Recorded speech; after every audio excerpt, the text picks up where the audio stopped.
Hello everybody. It is June 28th of 2025 here in the United States of America.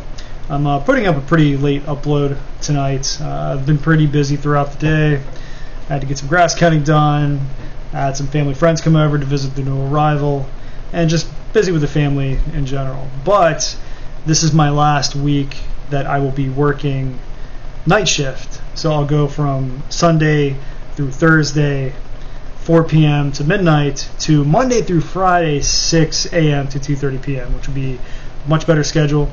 It'll make it much easier to upload YouTube videos on a very reliable schedule, and it'll make this family life much easier, and I'll have a lot more free time to dedicate to this channel. So instead of just 2 videos a week, hopefully I can do possibly 3 or 4. So it'll be very nice. Very excited for it. I've been trying to get on daylight now for 8 years, and my patience has finally paid off, so cheers to me. This is, I believe, Apple Busch Light, I guess. It's okay, my sister gave it to me, and it's free beer, so I'll drink it.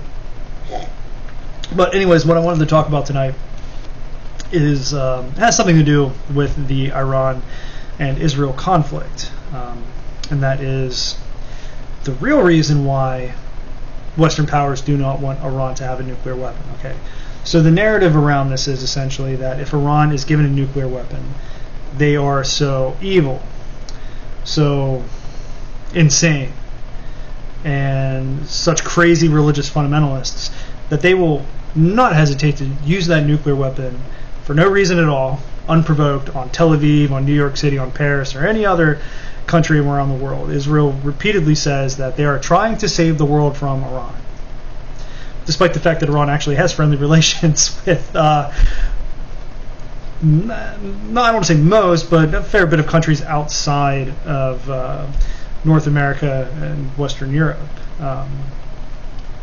That idea that the Ayatollah Khomeini is so insane that he would just order the nuking of New York out of the blue, on a whim, and engage in suicidal insanity, ensuring that his country is destroyed in nuclear hellfire is nonsense.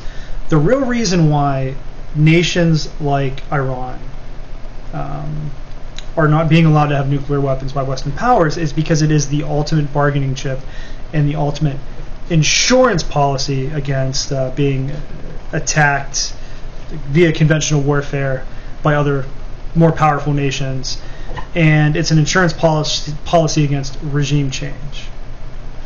Generally speaking, no one wishes to destabilize a nation that has a large supply of nuclear weapons. Pakistan, for example, no matter what kind of government is in Pakistan, it's against everyone's interests to throw that country into some kind of civil conflict and advocate for regime change that could topple the government and send the country into chaos. North Korea, for example, once North Korea had a large amount of usable and reliable nuclear weapons, talk of war against North Korea or regime change in North Korea kind of died off. It is, again, it's a bargaining chip. It's not that a country like Iran would use a nuclear weapon for no reason against some Western city. That's absurd. Generally, no leader of any major sovereign power got to that position of leadership because they're insane and suicidal, or so ideologically transfixed that they would be willing to sacrifice the lives of 90 million people to blow up a Western city. Nuclear weapons are generally meant to be deterrents, defensive weapons, if you will, only used in the event that a nuclear weapon is used on that particular nation first. That is most countries' nuclear policy, is they need to be attacked first or face some kind of existential threat before they could ever use a nuclear weapon. Like it or not, nuclear weapons are actually the main reason, the main major reason that we have not had World War III up to this point. I know it's looking very possible, but nuclear weapons are the entire reason that the Soviet Union, the Warsaw Pact, never directly fought the United States or NATO. NATO and the Warsaw Pact used proxies to fight one another and to fight for their respective, the influence of their respective spheres of influence. Again, because the risk was just too great. The Soviet Union never would have launched a major full-scale invasion of Western Europe due to fear of ending the entire planet, and vice versa. Generally speaking, any major provocative military action against the other was seen as, stupid and suicidal, something to be avoided at all costs. And during the Cold War, there were constant back channels of communication between the two major power blocs to ensure that this wouldn't happen. It is the main reason why the United States and China have not gone to war yet in the Pacific, because China is armed with quite a bit of nuclear weapons, and so is the United States. It makes direct confrontation between major nuclear armed powers to be something to be avoided. Now, I know nuclear weapons are an awful, terrible thing, and I personally wish they didn't exist, but the truth is they are such a strong deterrent that nations that could inflict millions upon millions of casualties against one another have not gone to war. And nuclear weapons being a major deterrent against outside attack is the entire reason that Israel has nuclear weapons in the first place. It's an insurance policy, so that none of their Arab neighbors, if ever got the inclination to invade, Israel would not hesitate to launch nuclear weapons against all of their capitals. So the surrounding countries know this. So direct, forceful military action, like ground troops invading Israel, moving across the border, is something that the vast majority of Arab states absolutely would not risk doing. I don't even think Iran would risk that. Iran uses proxies to engage in indirect warfare with Israel. Now, none of these proxies are armed with nuclear weapons. Assad was not armed with nuclear weapons. Syria was the main pipeline of Iranian support to Hamas and Hezbollah. Hezbollah doesn't have nuclear weapons. Hamas doesn't have nuclear weapons. Iran does. Iran. I misspoke there.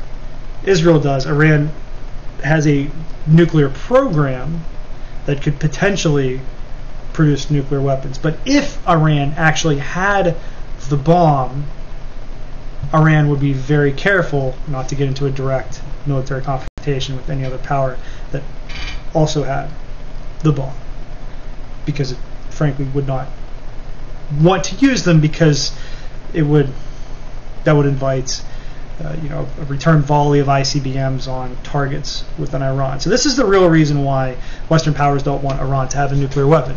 It would give Iran an insurance policy against regime change. It would make regime change generally unthinkable. No nation that has hundreds of nuclear weapons is a nation that any power bloc would want to see destabilized for any reason at all.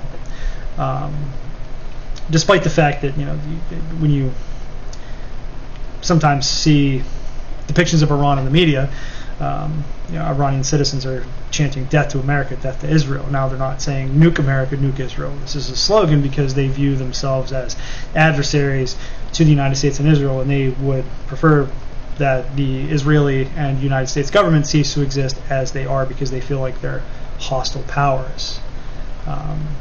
It sounds inflammatory, it's provocative, but it doesn't indicate that the Iranian government, that the Ayatollah, would order a unprovoked nuclear strike on any regional target unless they were attacked first or a nuclear weapon was used upon them. So this is the real reason why. So anyone out there, when you hear this nonsense about, well, if Iran gets a nuclear weapon, they're going to nuke Israel. Okay, first of all, why would they nuke Israel and risk killing millions of Palestinians? They wouldn't do that. Israel's not very big. A nuclear weapon going off anywhere in Israel would sure cause a lot of collateral damage, and then also invite a return volley of nuclear missiles from Israel and the United States. That's not the reason why no country wants them to have it. Now, also, too, major world powers don't want any other nations to have nuclear weapons besides, I think the few major nuclear powers, but it's Russia, the United States, China, India, Pakistan. and North Korea and Israel. Now, Israel's nuclear program is undeclared.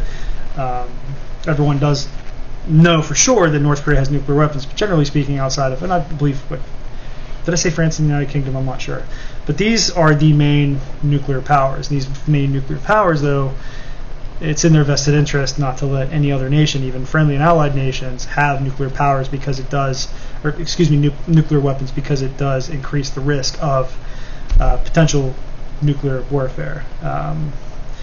It's an insurance policy against regime change, and it's a very potent bargaining chip in international relations. It's an insurance policy against being attacked conventionally by another great power or invaded. Those are the main reasons why Western powers do not want Iran to have a nuclear weapon, because then it puts Iran in a position where it is not quite unassailable, but is a much less attractive target to Israel. And Israel's long-term strategy is the overthrow of the Iranian government. Now, whether that results in a friendly government under, say, the grandson of the last ruler, I believe it's his grandson or his nephew, whatever, or if the entire country falls into perpetual civil war and chaos, that's okay with them too, as long as they're off the board. But if that country is armed with nuclear weapons, it's much more of a risk, much more of a gamble to try to overthrow that government, because then where do the nukes go? Who gets the nukes? And at that point, it is a very real possibility that a rogue group, a group that is run by suicidal, crazed maniacs, such as ISIS, for example,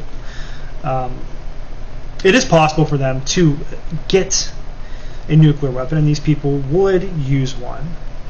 I do believe without hesitation, but the Iranian government is run by, despite what appearances might be, despite what they say publicly, the government of Iran and most governments around the world, like fully functioning, functional states, are not run by suicidal lunatics hell-bent on their own destruction and the destruction of everyone around them. Like North Korea, for example. North Korea would never launch a nuclear weapon unprovoked in anger. North Korea would only ever launch a nuclear weapon if attacked conventionally or attacked by the United States with a nuclear weapon. They would only ever launch one in that scenario. It's a deterrent against attack. Now, Iran, if they ever had a nuclear weapon, it would function the same way for them. Now, Iranian leadership knows this. It knows that it would give them some immunity, but it would also be very provocative, and it's not an action supported by their major allies. So I think in Iran, there's two factions. There's a faction that says, yes, absolutely develop the bomb. If we get one fast enough and Israel can't put a stop to it, then it does give us the ultimate bargaining chip and hopefully will protect us from future attacks by Israel. And then there's another camp that says, listen, having nuclear weapons is a major power, although yes, sure, it's an insurance policy, also invites other things that may be undesirable. Many of their allies, China and Russia, don't wish to see any other nuclear-armed states within the Middle East region. Having Pakistan and Israel with nuclear weapons is enough. We don't need any more. The region's too volatile. Nuclear weapons, more nuclear weapons in the region is not desirable outcome. But that's all I wanted to talk about tonight. So just to kind of cut through the propaganda around Iran having nukes, and talk about the real reason why Western powers don't want them to have nukes. My personal opinion on whether or not they should have nuclear weapons is irrelevant. I don't think any other nations besides the nations that currently have them should have nuclear weapons, but I also understand the desire of a nation like Iran being in the position that it's in to get that nuclear weapon as an insurance policy. Would it be smart for them to pursue that course of action, given the recent events surrounding their nuclear program? I would say probably not the best course of action. It's something the Ayatollah and the Iranian leadership should stay away from. Don't give Israel their casus belli. Sign some kind of deal with Russia, the United States, to import enriched uranium. Don't give Israel a reason to start World War III over this nuclear program. It would be better off for humanity if they didn't. And also, too, the Israeli government, after Benjamin Netanyahu, might be much less different and much less aggressive. I have a feeling that might be the case because Israelis seem to be a bit war weary at this point and find Benjamin Netanyahu's leadership to be unnecessarily aggressive and provocative. But anyways, that's all I wanted to talk about tonight. I'll be back hopefully Wednesday with another video. Everyone out there have a great night.